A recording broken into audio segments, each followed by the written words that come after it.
This is regression, right? This is the fundamental. Linear regression is what we learned in this class already, right? But then you know this is the most simple artificial intelligence neural network. I'll show you one example today, okay? And this linear regression actually has been used in many different applications already. And we also have a closed form solution. And as I reminded you that I might give you test problems in the final exam. Okay, so something to do with linear regression. We show you the closed form solution. So imagine this is a model. This is a model, it's a function. A function is a model, right? And the variables here is A0, A1 to AN. Those are variables. And X and Y are input and output values, right? So when you have a model, you have input value, which is X. You have output value, which is Y. And in this model, this is the equation is the model.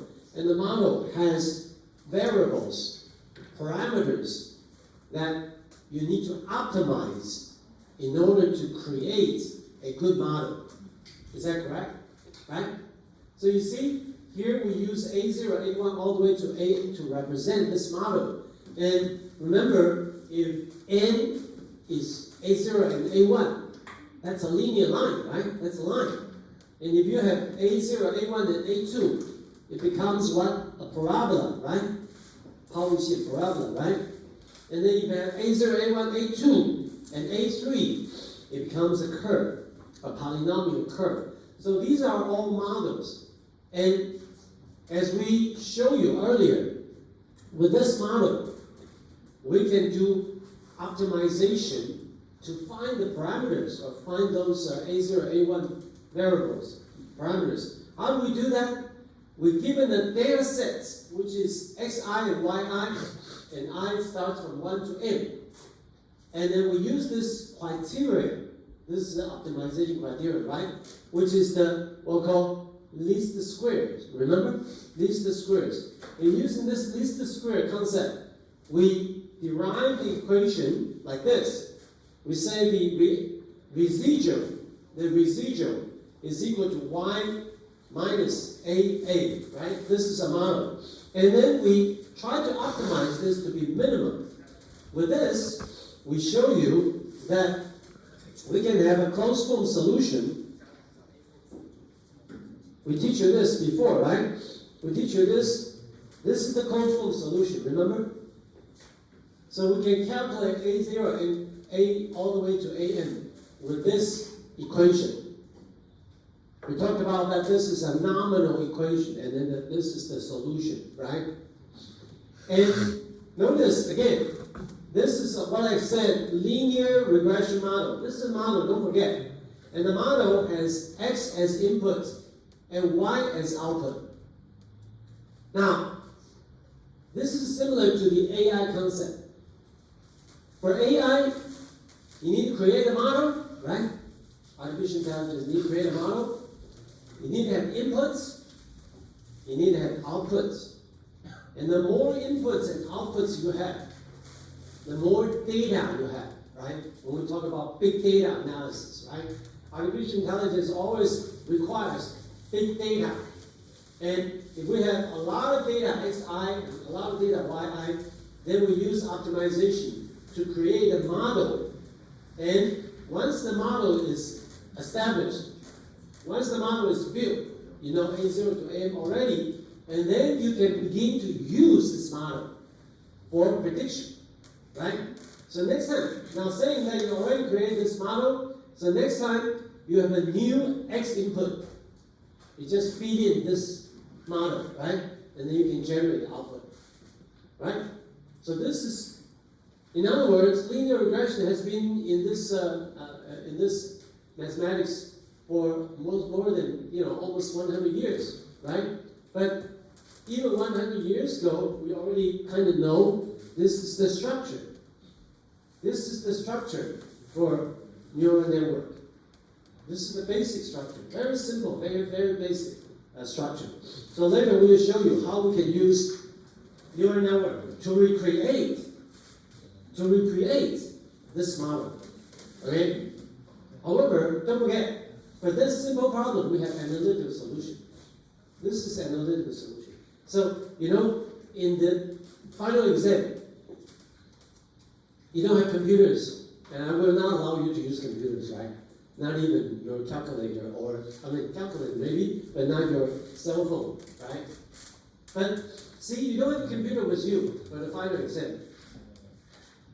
So I cannot ask you to say, hey, show me the neural network writing program to do that, right? No, you cannot do that. I won't be able to test you that way. But I can test you with this type of problem. You can write it. You can write, right? And you can calculate, right? You can do this kind of stuff by yourself, right? Right? So that's the way I can test. You understand what I'm saying? Right? Okay? So be prepared, okay? Be prepared, all right? And then, so then last week, we showed you this linear module. This is a layer, remember? This is a linear layer. And the layer is just like the linear model we just saw. And we have, again, x input, y input. Now, to be able to establish neural network principles, we, again, go back to the mathematics. We show that this y equals wx plus b. This b is just like the a0 when we solve. Okay? As a matter of fact, you see, this linear network, it's the same as our regression model. You see, the first one, y1, is the linear regression model out of these x1, x2, and x3. So y1 is equal to x1 times plus b1. You can think about this b1 is just like the a0. And this xi, or this w11, just like the a1, w12 just like a2, one-i just like the ai or an, remember? They're the same, concept is the same. But now you have multiple output variables. The previous one, you see, in this case, we can have many inputs and many outputs, right?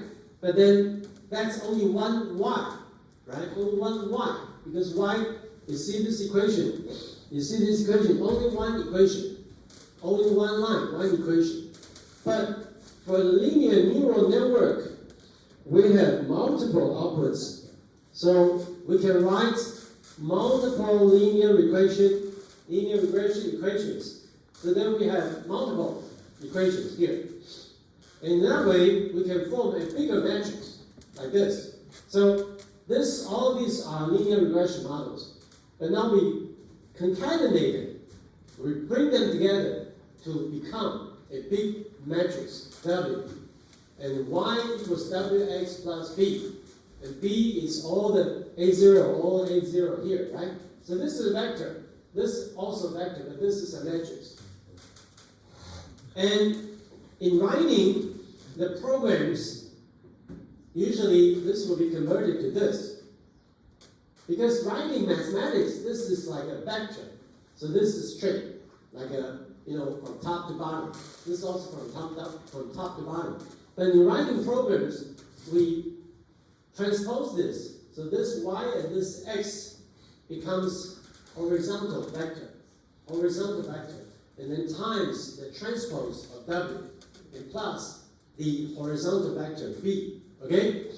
But then the same thing, they're actually the same, right? Now the important concept is once we have this linear layer, we're asking, how do we optimize it? And the idea is that you need to be able to do gradient. Why? Because we are going to use gradient search, right? Descent gradient search, which we showed you or taught you in linear algebra, right? Or in optimization. Remember, there's zero order method, which is gradient descent gradient descent method, and then the second is Newton method, which is second order, right?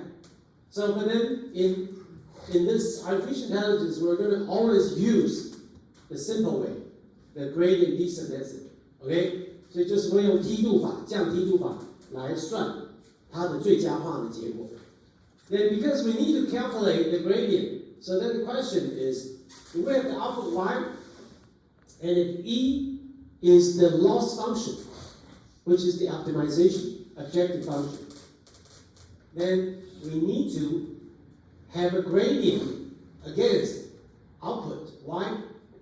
Also, our goal is really to calculate the optimization loss function against w and b. These are most important things. These two are most important. Why? Because we're going to use gradient search, right? So the gradient search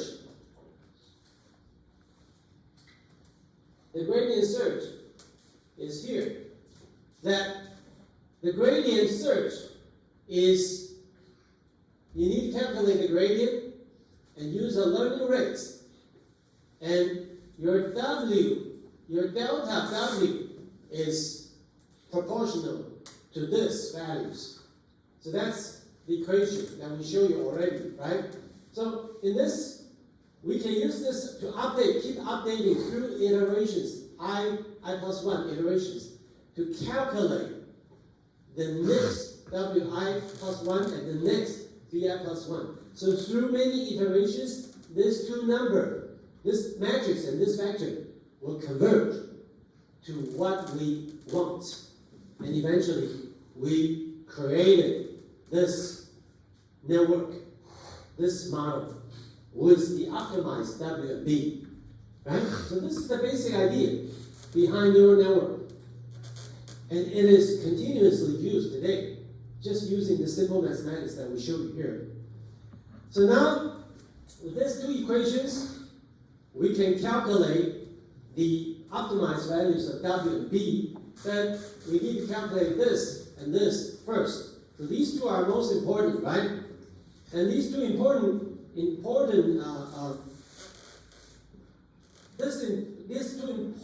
parameters can be calculated using these equations here.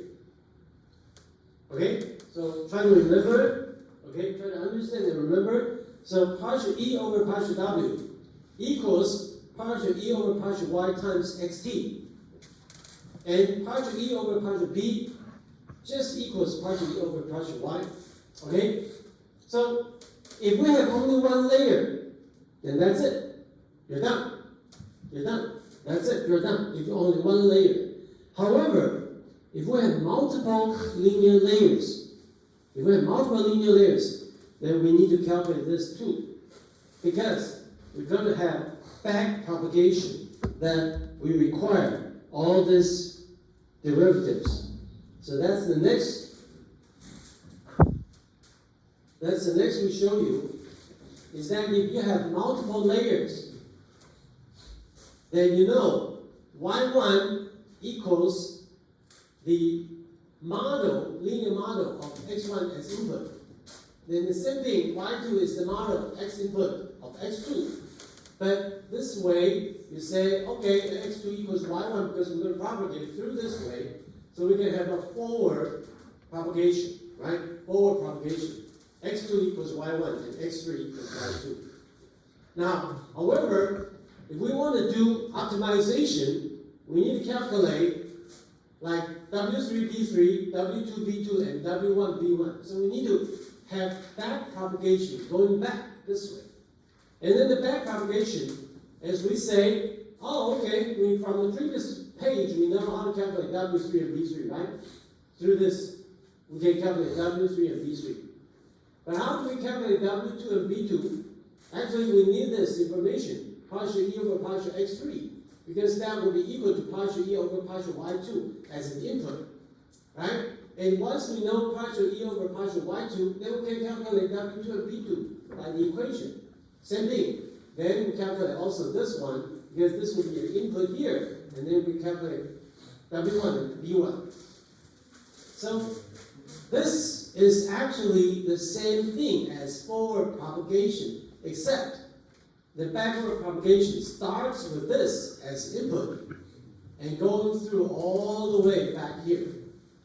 Now, our goal is really to calculate W1 and B1. So we don't really need this. We don't really need it. We can stop here. We can stop here. We don't really need this, right? Because all we need is W1, B1, W2, B2, and W3, B3. Once we calculate W1, B1, W2, B2, W3, B3, then the model is complete. And when you have inputs from here, then you can go forward propagation all the way to calculate the output by 3. Right? So the backward propagation is the minimization, is the optimization. And we need to use iterations, use the gradient search to continuously optimize it until the training is done. So when we say AI training, basically we are doing this. When we say AI training, we are continuously driving the backward propagation to calculate all these W1, B1, W2, B2, W3, B3. And then we build the model. Once we build the model is done, then you just use the model. So you see, training is the optimization process, which takes time, right? And the more data you have, the better result you usually get, right? It's big data analysis concept, right? The more data you have, the better result you will get. So training takes a long time. But once the model is built, once the training is done, you already have the model. Then the forward calculation, the prediction, or the forward calculation can be very fast. Right? So that's why, for example, you are using ChatGPT today. ChatGPT, right? But usually it takes more than 3 months, or even longer, to come up with the training. Because ChatGPT, they need to take the entire data from the internet, the entire knowledge base from the internet, eat it, okay, consume it, all right, and that's through big training. So ChatGPT, for example, there are W1, B1, W2, B2, W3, B3, many parameters, billions of parameters, okay? Nowadays, probably even get close to trillion parameters in the ChatGPT 5 or coming up with ChatGPT 6. And these days, Gemini is also very popular. Same thing, these big language model, the large language model, their parameters are still the same. W1, B2, W1, B1, W2, B2, W3. All these are the parameters. And they have many layers. Okay? This is only 3 layers. But for ChatGPT, they have many layers. And their parameters is up to billions. So you can imagine, to train this big model takes 3 months, 4 months, or even longer. But when your model is trained, when the model is created, the forward propagation, very quick. Why? Because it's all linear operation, right? All linear calculation, all matrix operation, or tensor operation. And now, because you have GPU, so you can go very fast, because it's all parallel. Think about this, why this GPU is necessary, the basic line principle. Look at this.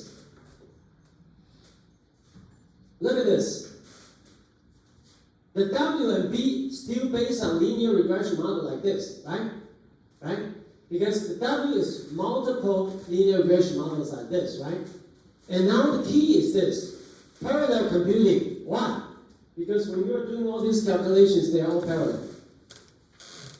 When you are doing this calculation, now because your W is created, you already calculated W, so it's all here, right?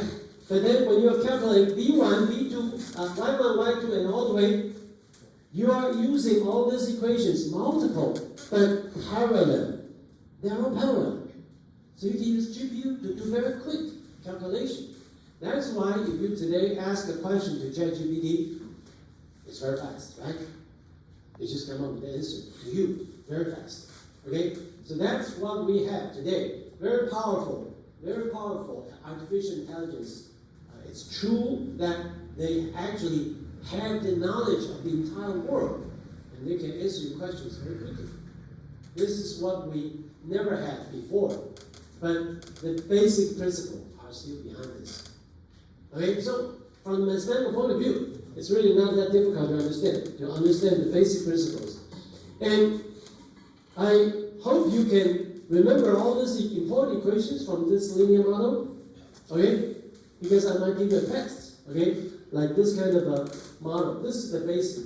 This page is important. This is the basic, okay? All right, so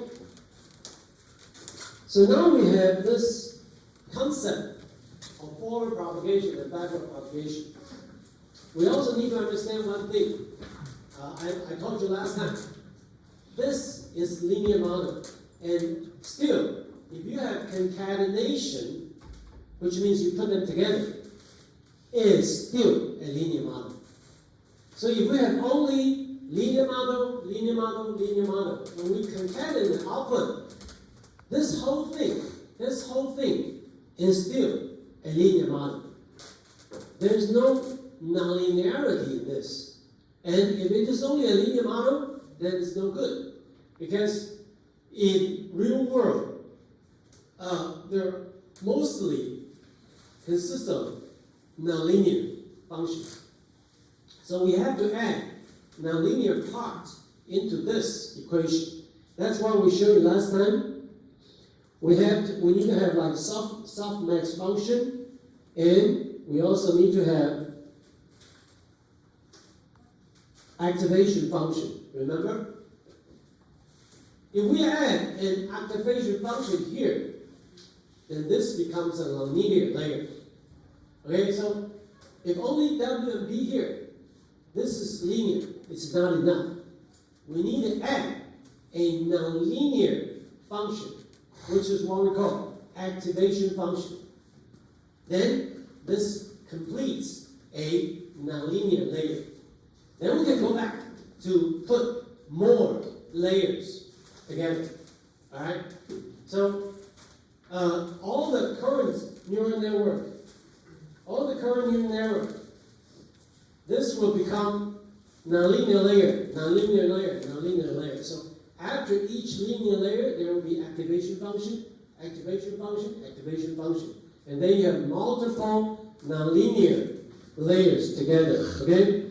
So the nonlinear activation function we discussed last time, there are actually more activation functions in order to add nonlinearity. But the mostly used activation functions include sigmoid and ReLU. In fact, today, a lot of people just use ReLU. Okay? So ReLU is a very simple nonlinear function. Here is the singularity. And this function can be written very easily like this. Okay? So we showed you last time that this is just a simple nonlinear function, ReLU, that we use. But the trick is that once you add the nonlinear part to it, you still need to go back and calculate the gradient. So with the nonlinear, you need to calculate the gradient also. Okay? So we need to go backward too. And so you see, if we assume we have a loss function in the least square sense, okay, this is the least square loss function, then we can calculate the gradient inverse. Okay, so partial E, partial A2, this is A2, is actually equals to this, right? Equal to this. So we can use it, and in our backward propagation, when we combine them, we will see that we can calculate, for example, back here, partial E, partial A1, partial E, at the end, we want to be able to calculate partial E, partial W2, and partial E, partial B2. So we can calculate W2, B2. And also need to calculate W1, B1. So this is W1, and this is B1, okay? So we need to calculate all these gradients in order to do backward propagation and minimization, right? So in the concatenation or in the backward propagation, this becomes also included. This function, remember, is, for example, the output function. Okay, this usually is like a ReLU. This is a linear, right? ReLU. But at the end, if we are doing what we call segmentation or classification, when we are doing segmentation or classification, usually we will have a softmax output. This is also nonlinear. This is also nonlinear. Okay? So we show that when we go backward, we also need to include the gradient of the nonlinear function, which is the softmax. Right? So we showed you last time that we can put all these things together and using the chain rule, right? We can use the chain rule, okay? So this chain rule actually applies to here, like this. This is chain rule, and then you can connect them all together like this, right? So now you'll be able to calculate all that because you have partial E, partial Z, or partial A1 like this.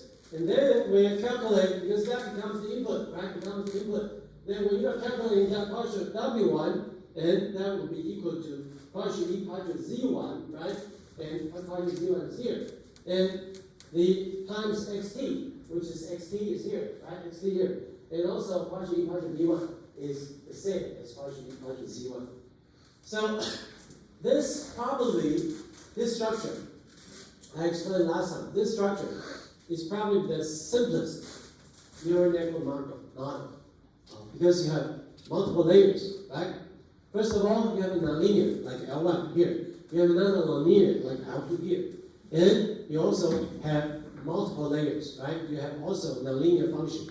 So this one is the most simple structure for a usable neural network, remember?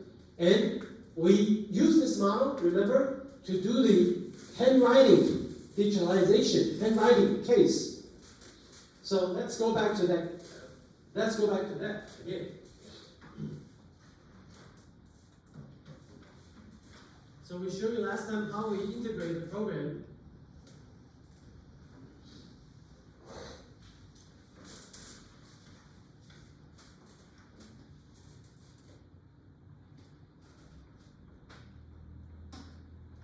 Okay.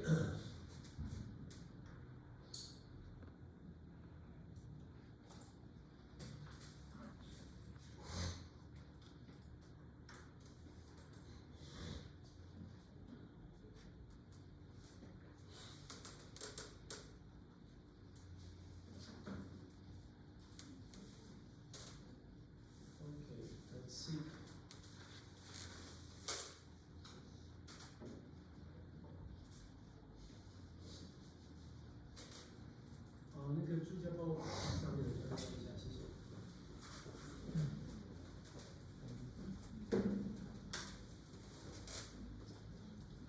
So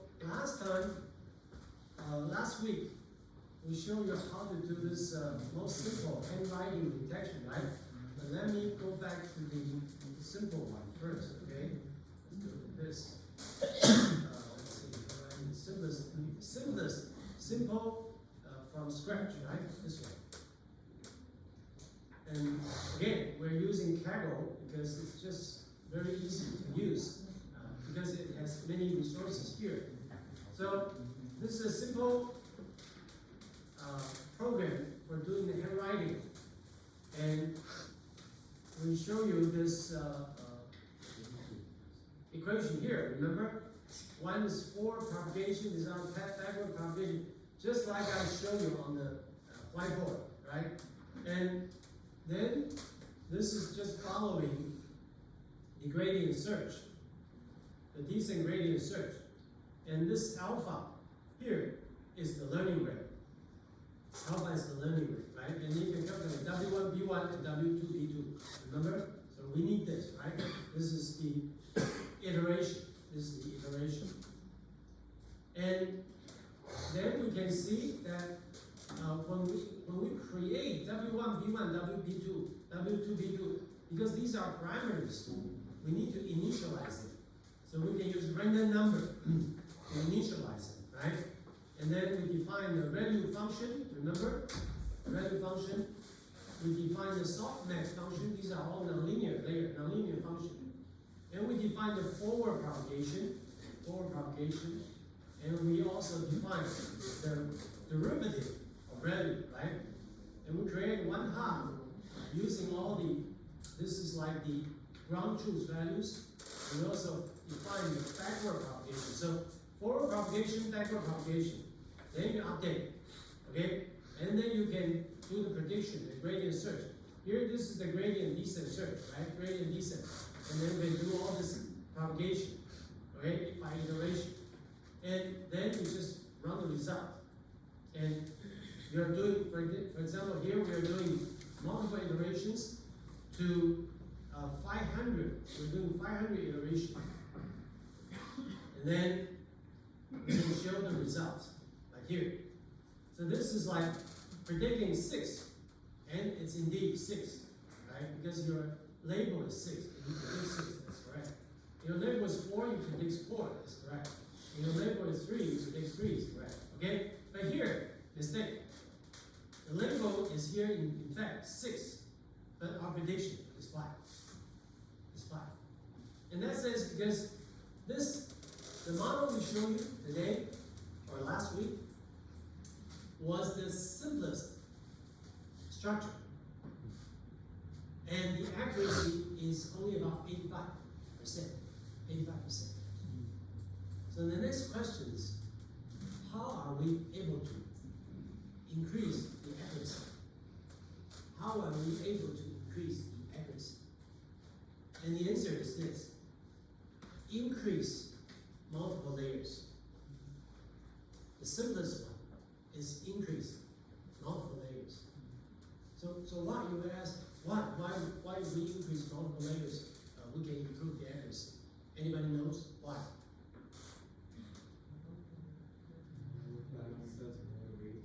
Okay, that's correct. Because if you have multiple layers, the more multiple layers you have, the answer is correct. You have more parameters, right? The model becomes more complex. The model may become bigger, but also more complex and more powerful model. Okay, so we will show you later that we can just do that to increase the accuracy from 85% all the way up to even 97%. Okay, if you increase multiple layers, of course there are still some other more details that you can use to improve the accuracy result. For example, not only increase multiple layers, but you will be able to using something like a Dropbox, okay? And then max pooling, all these kind of things to try to build up your model more accurately. And then also sometimes when you have many layers, sometimes you lose information, then you can add ResNet to increase the accuracy. These are all additional